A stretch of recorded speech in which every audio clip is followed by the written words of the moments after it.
Moja ya kitu ambacho tunaendelea kupita mtaa kwa mtaa, tumekuja hapa katika kijiwe mojawapo kikubwa maarufu ambacho ni kijiwe cha usafirishaji kwa maana ya madereva bodaboda pamoja na madereva bajaji.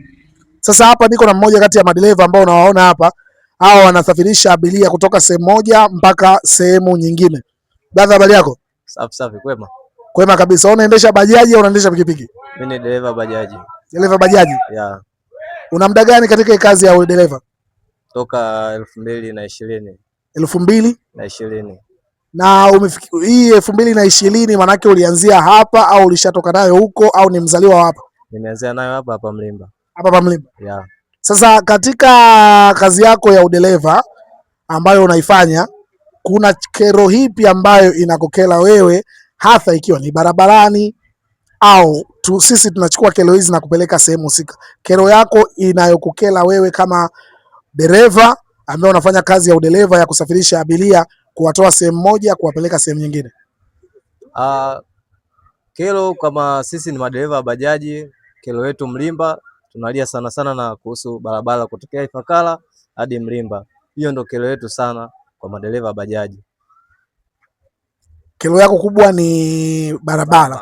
Yeah, kero yangu kubwa ni barabara. Hamna kero nyingine zaidi ya barabara. Tukitengenezewa barabara na hisi tutakuwa wametusaidia kiasi fulani. Bana, mimi nachukua hii napeleka sehemu husika, napeleka kwenye mamlaka husika, lakini pia niko na brother. Brother, mambo? Safi. Kwema? Kwema. Ni mkazi wa Mlimba au ni mgeni hapa? Mkazi wa Mlimba. Mkazi wa Mlimba. Yeah. Unafanya biashara gani? Mayai. Unauza mayai? Ni mjasiriamali mdogo mdogo eh? Sasa biashara yako hii ya mayai inakupatia kipato kinachoweza kukizi familia yako pamoja na wewe kuendesha maisha yako kwa kila siku? Yeah. Lakini pia changamoto hivi ambayo unaipata wewe ukiwa kama mfanyabiashara mdogo mdogo, mjasiriamali ambaye unafanya biashara ya kuuza biashara hizi za mayai barabarani? Usafiri. Kwamba abiria kutoka Ifakara kwenda Makambako kwenda Mbeya, barabara siku 2 siku 3 gari imesimama. Barabara siku 2 siku 3 imesimama, abiria kutoka Makambako. Kwa hiyo unamaanisha kwamba watengeneze njia ya kutoka Njombe kuja Mlimba, si ndio? Yeah. Lakini pia warekebishe njia ya kutoka Ifakara kuja Mlimba, si ndio? Yeah. Lakini pia niko na blaza hapa. Blaza, mambo? Safi. Kwa majina ni nani? Naitwa Steven Mweusi, alimaarufu kama Mweusi bodaboda. Steven Mweusi bodaboda alimaarufu, ambaye anafanya biashara ya usafirishaji hapa stendi. Bana blaza, mimi nilikuwa nazungumza na ndugu zetu hapa, wamesema wao kero zao ni kuhusiana na barabara tu. Sasa kero yako wewe ni hipi kama dereva unayefanya biashara ya usafirishaji ya kutoa abiria kutoa sehemu moja kuwapeleka sehemu nyingine? Kero yako kubwa ambayo unahisi hii bwana, nikisema itaenda kwa mamlaka husika? Mimi kero yangu kubwa barabara mwenye, pia barabara changamoto sana.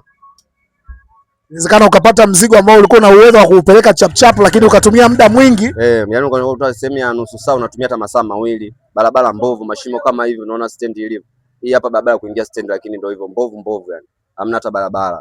Na ndio watoto wa mjini tupo stendi hapa. Tunaweza tupo Mlimba stendi, lakini ndio hivyo barabara hiyo.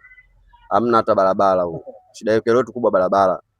Madereva bodaboda wanasema bodaboda zao zinakufa kutokana na barabara ni mbovu, lakini pia huwa inawapa ugumu sana wa kupeleka abiria ambao wanawasafirisha kuwatoa sehemu moja kuwapeleka sehemu nyingine. Huwa wanachukua muda mwingi sana, lakini pia hata kupeleka mizigo kutokana na ubovu wa barabara. Hivyo basi mamlaka husika ambao mnahusika na swala hili, naomba mlifanyie kazi. Sisi kama Squeeze Media tumelileta kwenu, tunaomba mlifanyie utatuzi ili watu wa madereva waweze kufanya biashara zao kiusahihi zaidi. Lakini pia naomba niwashukuru pia kwa muda wenu.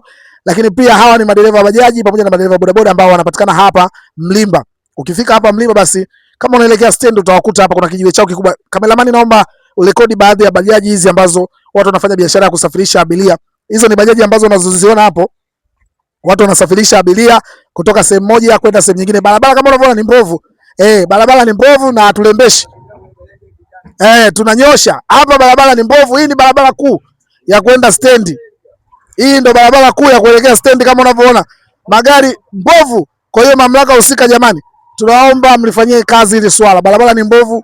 Wananchi wanalalamika sana kuhusiana na hili swala la barabara. Hasa vyombo vyao vinakufa kwa sababu barabara ni mbovu, lakini pia wanatumia muda mrefu kutoka sehemu moja kwenda sehemu nyingine kwa sababu ya barabara. Sasa kama hii barabara ndio barabara kuu ya kuelekea stendi iko hivi.